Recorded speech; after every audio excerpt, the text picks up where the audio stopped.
2024ನೇ ಸಾಲಲ್ಲಿ ಬೆಡ್ಶೀಟ್ ಮತ್ತು table cover supply ಮಾಡಿದ್ದಕ್ಕೆ ಪೇಮೆಂಟ್ ಆಗಲಿಕ್ಕೆ ಬಾಕಿ ಇತ್ತು 3,33,700 ರೂಪಾಯಿ.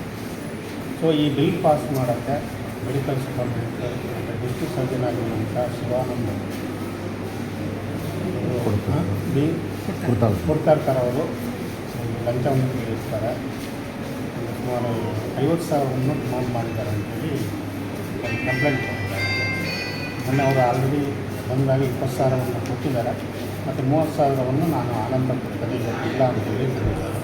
ಸೊ ಇವತ್ತು ನಾವು ನಿನ್ನೆ ಪ್ರಕರಣ ದಾಖಲಿಸಿ ಇವತ್ತು ಅವರು ಹಣವನ್ನು ಸ್ವೀಕರಿಸುವಾಗ ಲಂಚಧನವನ್ನು ಸ್ವೀಕರಿಸುವಾಗ ರೆಡ್ ಹ್ಯಾಂಡ್ ಆಗಿ ನಾವು ಇಟ್ಟಿದ್ದೇವೆ. ಈಗ ಮುಂದಿನ ತನಿಖೆ ಮಾಡ್ತೇವೆ. ಈಗ ಸರ್ ಅವರ ನ್ಯಾಯಾಂಗ ವಶಕ್ಕೆ ವಹಿಸಿದ್ರೆ ಅದು ಹೇಗಿದೆ? ಹೌದು ಸರ್, ಮನೆ ಮೇಲೆ ಏನಾದರೂ ರೈಡ್ ಮಾಡಿದರೆ ಹೇಗೆ ಸರ್? ಸ್ವಲ್ಪ ಮಾಡ್ತಾರೆ, ಅದೊಂದು ಫರ್ದರ್ ಪ್ರೊಸೀಜರ್ ಮಾಡ್ತಾರೆ. ಅದಕ್ಕೆ ಹೆಚ್ಚಿನ ಹಣ ಏನಾದರೂ ಸಿಕ್ಕಿದೆ ಸರ್? ಅದು ಇನ್ನೂ ಈಗ ತನಿಖೆ ನಡೀತಾ ಇದೆ. ಅದು ತನಿಖೆ ಪ್ರೊಸೀಜರ್ ಪ್ರೋಸೆಸ್ ನೆಕ್ಸ್ಟ್ ಸ್ಟೆಪ್ಪಲ್ಲಿ ಅದು ಮಾಡ್ತಾರೆ.